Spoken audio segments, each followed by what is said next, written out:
Ni matumaini yangu kwamba uko mzima buheri wa afya, ikiwa ni saa 7 kamili saa za Afrika Mashariki. Asante sana ukiwa unaendelea kufuatilia TV47, ambapo hapa tunakupasha taarifa za kuaminika kutoka pembe zote humu nchini Kenya. Tunaanza na taarifa ya kwanza, na ambapo Rais William Ruto akiwa pamoja na kiongozi wa chama cha ODM Oburu Odinga wanahudhuria hafla ya kupokea ripoti ya utekelezaji wa ajenda ya vipengele 10. Muungano wa Kenya Kwanza na ODM unafanya kikao cha pamoja cha wabunge, ambapo ripoti hiyo itajadiliwa. Ajenda hii ya vipengele 10 ndio msingi wa ushirikiano wa kisiasa kati ya chama cha ODM na UDA. Hebu tuvuke moja kwa moja tusikilize. Eliminating corruption. Number 2, I did sign into law June last year the money laundering and anti-terrorism financing law. Again, as our commitment as an administration and as a country to transparency, to accountability, that illicit flow of money does not find its way into Kenya. As I speak to you, we also undertook three significant steps as a means of accountability and reducing on corruption.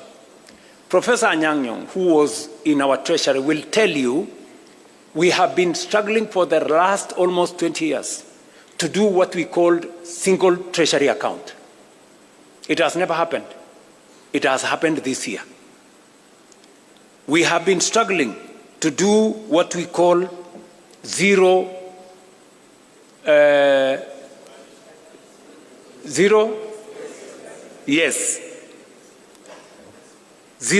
budgeting, meaning that we eliminate confusion. There was an element where people were saying corruption is budgeted. This time round, we are introducing greater accountability on budgeting to make sure that for every budget, every year we bring it to zero. We know what was achieved, what was not achieved, and then we plan again. So those two, and then finally, we are undertaking the e-government procurement. We know it has caused difficulties. It has not been easy. But it has not been easy because those people who are used to manipulating things and tenders and what have really fought this matter. We agreed on EGP like 8 years ago. I think it was 2020. It has been in the books. It has never been implemented. We have implemented it this year. Why? Because we want government procurement to be transparent. We want accountability. And we want to know if you are selling to government, are we getting a fair price? Who is supplying the tender? For how much? And it must be open in a portal where all people involved can follow, so that if I don't get the tender, it means I was not the lowest or I did not meet the qualifications. That is what we are doing in matters to do with integrity and making sure that leadership is held to account. Let me also say that we have enhanced the place of the Kenya Anti-Corruption Commission. They have concluded 143 cases, investigations. They have already obtained in the last 3 years 86 convictions. And because we have always been told convictions is a challenge, we have achieved 86 convictions, and especially we have enhanced their capacity to seize assets. We've already obtained assets of 9.8 billion, which have now come back to government, and we are pursuing assets worth 22 billion, assets that were obtained by corrupt means. And we say those assets must be surrendered to the government of Kenya. On the fourth item that I wanted to speak to is on the matter of debt. In fact, if you look at the 10-point agenda, there was a bullet, standalone, national debt. The national debt has been a very big challenge to Kenya. In fact,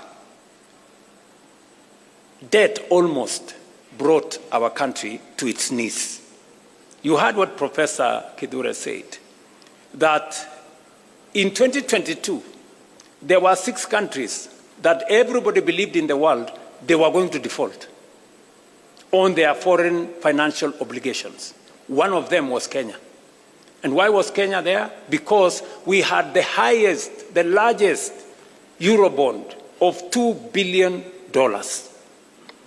And I remember my good friend John Buddy saying, I mean, this debt was there, everybody knew it was coming up, and nobody was doing something about it.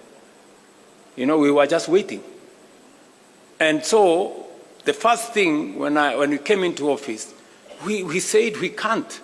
This country cannot default because many people don't understand the consequences of a country defaulting on its foreign obligations. It just turns your economy into something else. Just look at what happened in one of our neighboring countries. I don't want to mention names.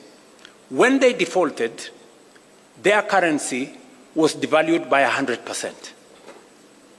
Just imagine Kenya's currency moving from 120 to 240. Would we have a country left here? And you know, there were very many people who were persuaded that the Kenya currency was going to go to 200. In fact, I remember speaking to one of the bankers, who is no longer my friend, because he was among the people who, you know, imagined they were already piling up dollars because they imagined that when it gets to 200, they will make a killing.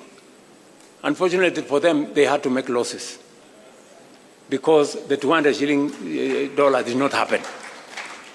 So we had to intentionally deal with the debt. What have we done on matters to do with debt? Number one, we made sure that we did whatever it took. And I appreciate that I had to make some very difficult decisions for us to be able to escape that default. We had to cut down on spending by about 300 billion. We had to remove subsidies on unga. We had to remove subsidies on fuel.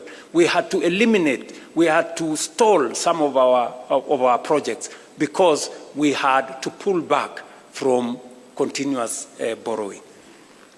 That's number one. Number two, we did not just avoid default. We now went into a plan on how do we reorganize our debt. How do we successfully negotiate our way? I can confidently, that's why we went to the market. We went to the market in February 2024. We went to the market in February 2025. We went to the market in October 2025.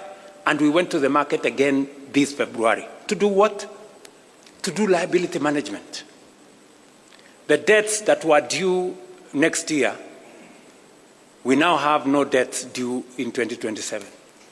We have a small debt due in 2028. Then we will go to 2037. We have reorganized our debt portfolio so that it doesn't threaten our fiscal sustainability. And I must thank John Mbadi and his team at Treasury. They have done a very commendable job. Muwapigie makofi. We have also engaged some of our lenders.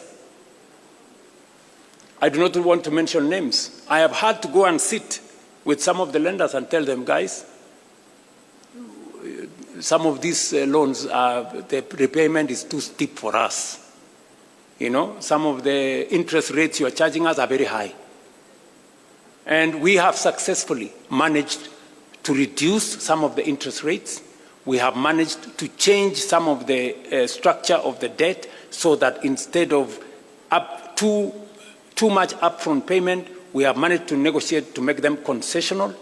And today, I can confidently tell the country that we have avoided situations that would put a lot of strain in our budget. And number three, we have also decided that we are going to be innovative.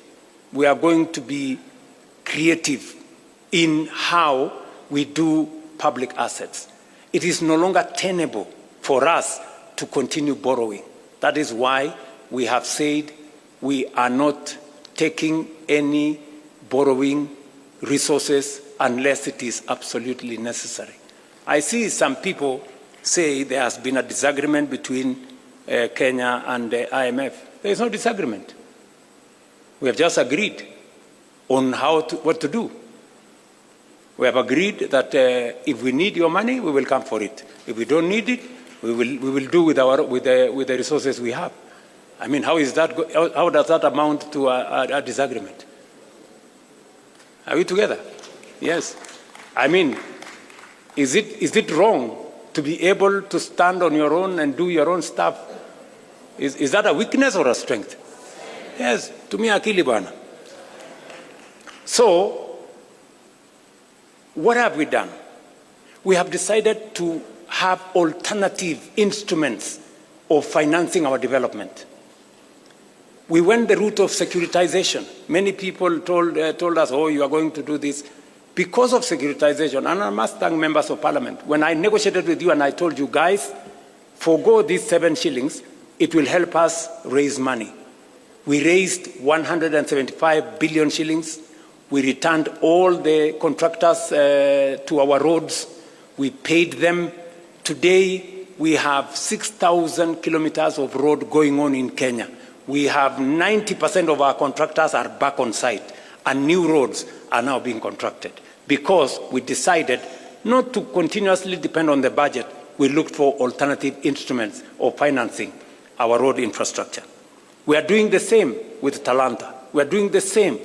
Look, when I say innovative, I was explaining today in the morning, how did we decide to finance Talanta? The sports fund has been a fund that has been there forever. That sports fund has not achieved much because you find a few, a small project there. Most of the money is lost. Another project there, some cabro in some place, some gate in some place. We decided that instead of spending this money with no accountability, let us consolidate it and do a big project. Today, and somebody was saying, oh, William Ruto has pledged for 15 years money from the sports fund. Yes, we have done it. But at least we have Talanta Stadium complete, standing here. Tell me, sports fund has been there for 20 years. Which other project has it done? Can you show me one project? At least I can show you what it's going to do for 15 years. Are we together? Yes, that's how innovation works. How are we building bombers? Have you seen any budget have you seen any approval of any line of budget in Parliament for bombers? We are building bombers using the tourism levy. Tourism levy has never done anything for this country for the last 30 years. Nothing. Kuna kitu mara sijui nini naenda kusponsor kitu moja hapo, naenda kusponsor pale, nagawiwa sijui waziri achukue pesa ngapi, sijui nani achukue pesa ngapi. Today, that money is building bombers.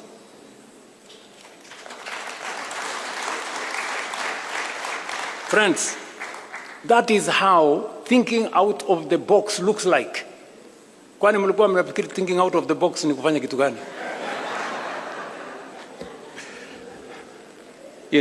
If we had gone to borrow money to build all this, we would be in trouble, So we have decided to think outside the box. Securitization. We are discussing today proceeds from some of our mature assets. When we discussed about selling a stake in Kenya Pipeline, many people said, oh, you want to sell the family jewel, or you want to sell this. We've done privatization before. We privatized Kenya Airways, we privatized KCB, we privatized Safaricom, we privatized I don't know which company. But today, we cannot account for the proceeds of that privatization. We are doing it differently. And that is why Parliament passed the National Infrastructure Fund. It is not an experiment, as I said yesterday. It is what other countries have done. It's what India has done.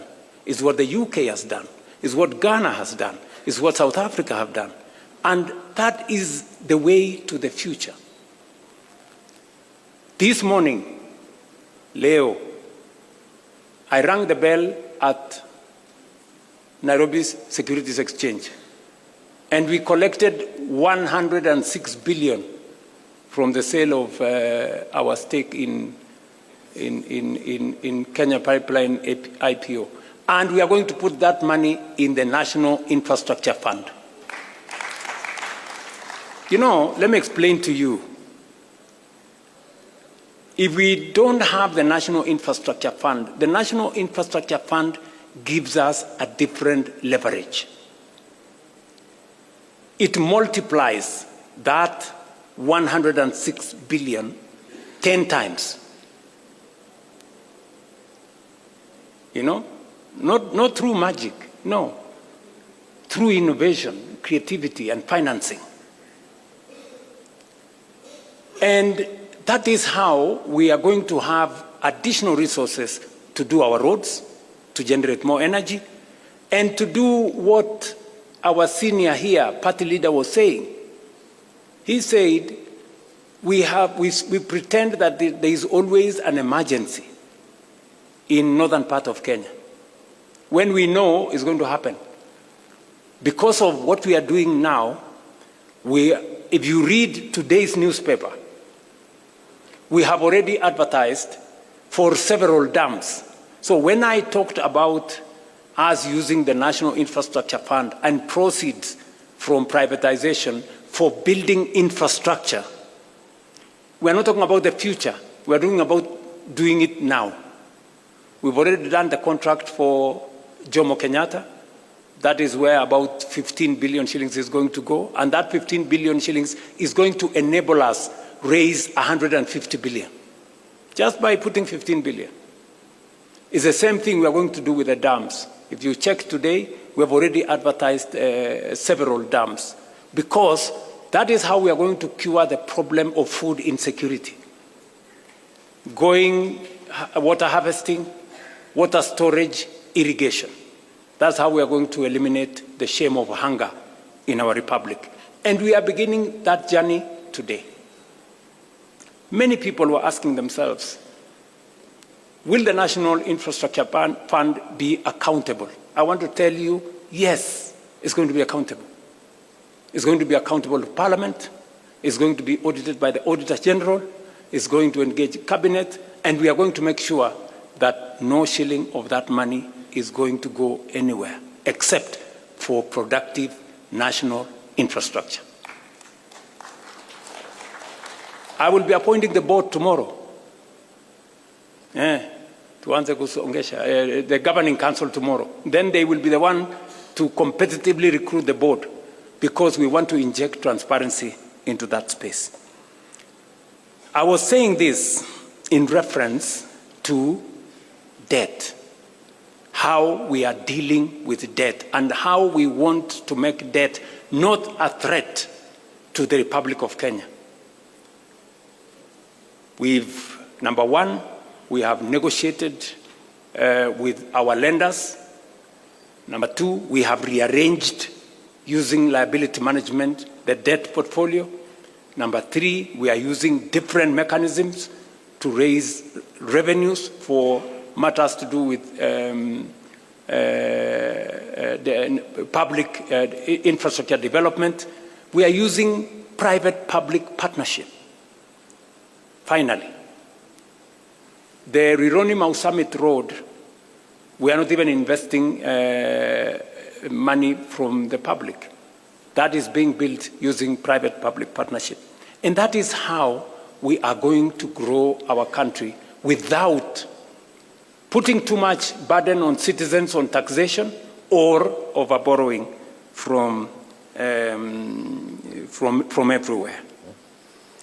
So, national debt. So if anybody was doubting the commitment of the broad-based government or our commitment to the 10-point agenda, I have explained with clarity what we are doing, because we set up this exam ourselves. We wanted the highest standard for ourselves so that we can serve the Kenya people better. Let me go finally to one more issue, and that is the issue of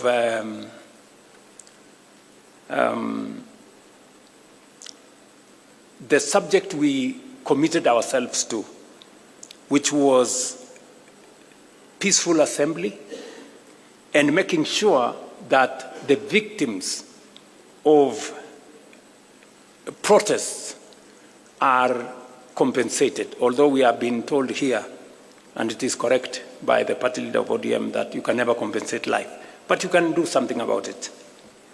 What have we done? You know, many people are saying, oh yeah, maybe. I took the first step and gazetted a victims' compensation panel.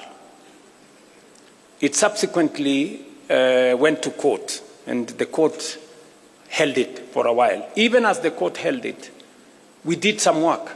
We have identified all the victims, as we talk to you, with the Kenya Human Rights Commission, with the Independent Police Oversight Authority. We have identified all the victims and profiled their names, and we have already made sure that we have a comprehensive list. We did not even stop at 2013.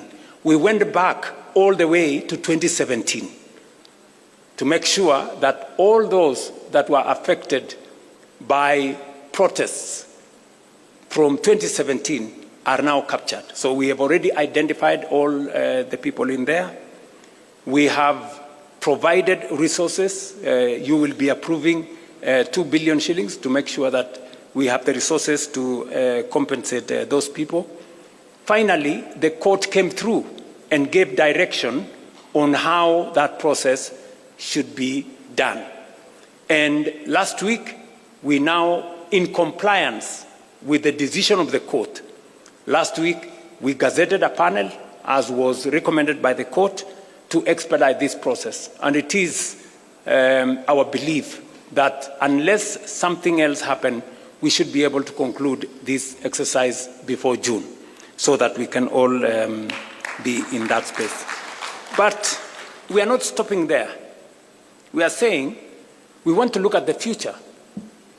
And so I think it would be right for us in this PG to recommend that the Kenya Human Rights Commission propose a law to Parliament on protection of protesters.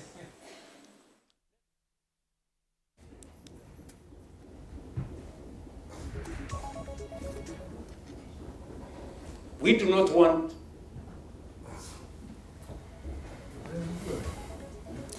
na mtazamaji, ni hafla ambayo inaendelea kwa sasa katika jumba la mikutano la KICC hapa jijini Nairobi. Ni taarifa ambayo tunazidi kufuatilia kwa kina zaidi. Mwandishi wetu wa habari Paul Kamau yupo kule. Kwa sasa tukiachana na hayo